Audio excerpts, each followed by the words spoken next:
Is Lost Origin officially overpriced? Let's look at the numbers. Welcome back to the channel, everyone. Today, we're going to be talking about Lost Origin. In case you missed it, Lost Origin booster boxes are exploding right now with such decimating force, you'll have no choice but to move your gym to the Seafoam Islands before it is too late. We are up 15% in the last month alone. Now, I don't want to say I told you so, but I did rank Lost Origin as the #1 booster box to invest in under $200 from Sword and Shield era about a month or so ago when it was still $145 a box. Seriously though, I had no idea it was gonna go up this quickly. And the purpose of this video really is to look and see, is it still good value at its current price levels? I'll talk you through what's happening with this set, we'll look at the singles and the sealed product, and we'll cover the dumb fan in the room, which is the big risk you might just be taking on should you choose to establish a position in this set at its current price. Speaking of positions, everything in Lost Origin that I have is on the shelf behind me.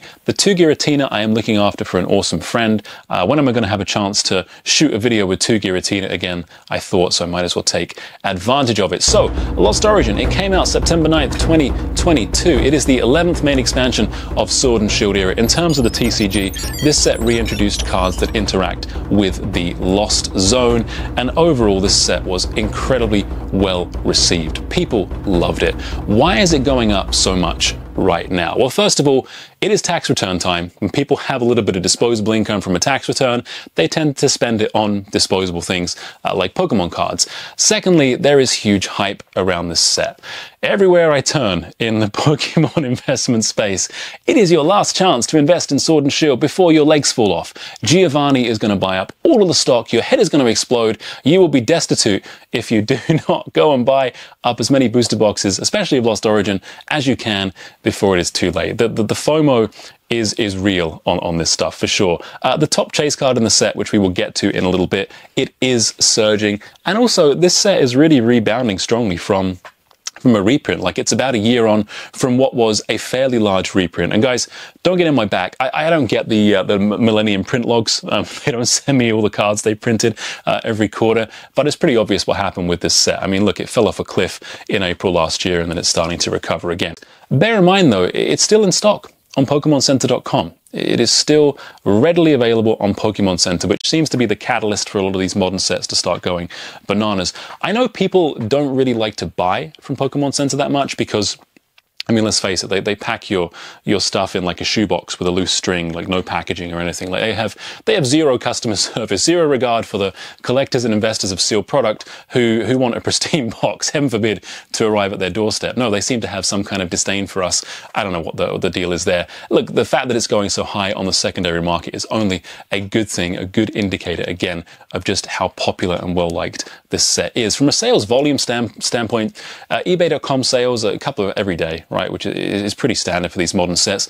Of course, these days, it is all about the singles. Modern box values are heavily influenced by the price of the singles. So, what does the singles market say? Well, in that department, we have 4 cards currently going over $20, which, according to this funky chart I just made, is the best value in the entirety of Sword and Shield era. The Mac Daddy, of course, is Lady Tina. She's battling it out with Rayquaza to be Sword and Shield era's most expensive bridesmaid. All joking aside, this is a truly epic artwork that captures the Ghost Dragon Lord of the Distortion world perfectly.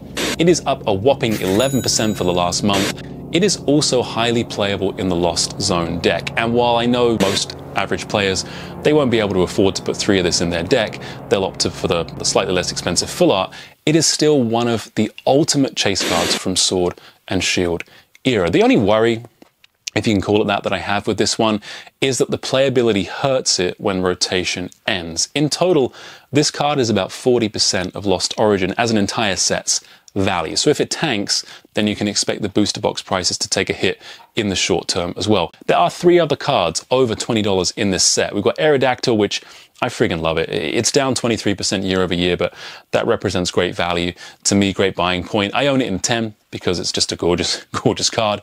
You got Pikachu VMAX, which is like a nostalgia freight train. Those ones with red, Trainer, Ash, you know, whatever you want to call that character, they always do well. It's down 17% year over year, but at around $30, people like it. I mean, they like to get voice actors like Veronica Taylor, Sarah Natochenny to sign it. It's a really awesome card. The Tina V-Star Rainbow is cool as well, and it's been rising in the last few months. Of course, where this set really gets going is in the trainer gallery. Oh wait, sir, that's my cue.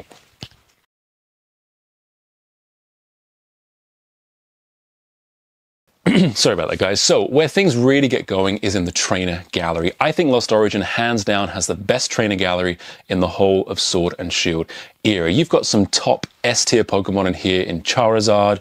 You've got the Gengar, which I friggin' love that Gengar. You've got Pikachus galore. You have the gold Mew VMAX and Pikachu VMAX. And for all of you waifu chasers out there, you have the lovely Opal strutting her stuff. Seriously though, there's a Nessa, she's not wearing a lot of clothes. That's great for all the horny nerds out there.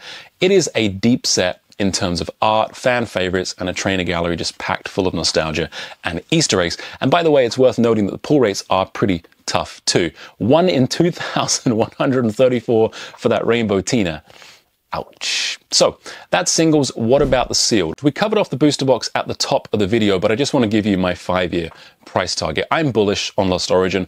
I think we're looking at $640 in 5 years. It is top 3 Sword and Shield era for me. I think it's incredible. The Elite Trainer box, I think we're looking at somewhere around $80 to $90 a box. Not quite as much of a premium on this because I see so many of them out there. It'll go up, but I'm still seeing them getting kicked out by that Zephyr Eric company here in Canada for like $35, $32 Canadian. That's a crazy price. The 3-pack blisters are a different story because surprisingly they are sold out on PokemonCenter.com. And this brings us to the Don fan in the room. And that Don fan in the room is as wonderful a set as we have here in Lost Origin. It is currently selling at $30 to $40 over MSRP, and it is still in rotation. This is all F-Block cards. They're around for another year. It's not like E-Block, Chilling Reign, Evolving Skies, Fusion Strike, which are out of print now, and presumably they're not going to get reprints. The chances of a reprint on Lost Origin are high. I mean, look, Pokemon can reprint anything they want at any time. They especially like to reprint sets that are still in rotation because, as crazy as it sounds, they think, okay, people are playing with these cards right now in competitive play.